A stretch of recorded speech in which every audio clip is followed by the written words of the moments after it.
নমস্কার। আজ আলোচনা করব, যদি তুলা রাশিতে রবি নিচস্থ হয়ে বসে অশুভ ফল দেয়, তাহলে বিনা রত্ন পরে, মানে রবির যে রত্ন চুনি, সেটাতে অনেক বহুমূল্যবান রত্ন, সেটি না পরে কিভাবে নিচস্থ রবিকে ঠিক করা যায়।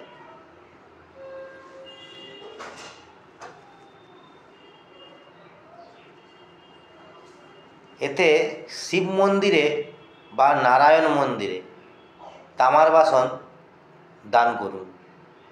তামার বাসনে লাল রঙের যে রলি সুতো পাওয়া যায়, সে লাল রঙের রলি সুতো, লাল ফুল, সামান্য চাল এবং জল ভরে দিয়ে সূর্যকে অর্ঘ্য দিন। এর সঙ্গে যে মন্ত্রটি বলবেন, সেই মন্ত্রটি হলো, যদি ব্রাহ্মণ হয় তাহলে ওম বলবেন, ব্রাহ্মণ ব্যতীত সবাই বলবেন, নমো ঘৃণী সূর্যায় নম, আদিত্যং বিদ্মহে মার্তণ্ডায় ধীমহ, তথো সূর্য প্রচোদয়াৎ। এই মন্ত্রটি সকালবেলা 6:30 ঠিক 5:30 থেকে 6:30টার মধ্যে, যখন সূর্য উদয় হয় সেই সময় করবেন।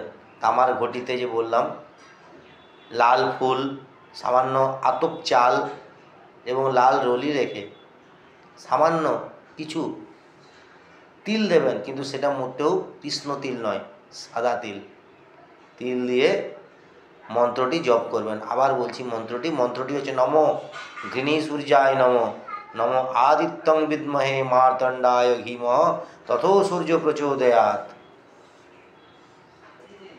এই মন্ত্রটি 43 দিন পাঠ করুন। দেখুন,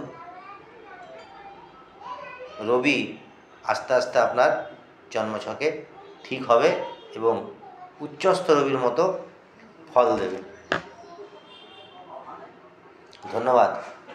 যদি ভিডিওটি ভালো লাগে, লাইক, শেয়ার, কমেন্ট করবেন এবং নিত্য নতুন আমার জ্যোতিষীয় পরামর্শের ভিডিও পেতে আমার চ্যানেলটি সাবস্ক্রাইব করে রাখুন।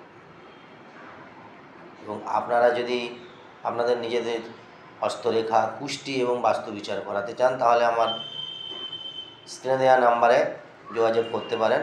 অনলাইন এবং অফলাইন দুটোই প্রেডিকশান পাবেন। হ্যাঁ, এর জন্য অবশ্যই পে কনসালটেশন নিতে হবে। অনলাইন করলে আগে অবশ্যই ফোনপে, পেটিএম বা গুগল পেতে পে করে অ্যাপয়েন্টমেন্ট নিয়ে নেবেন।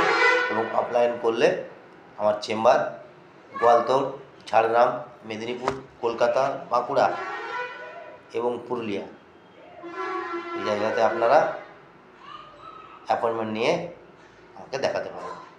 ধন্যবাদ।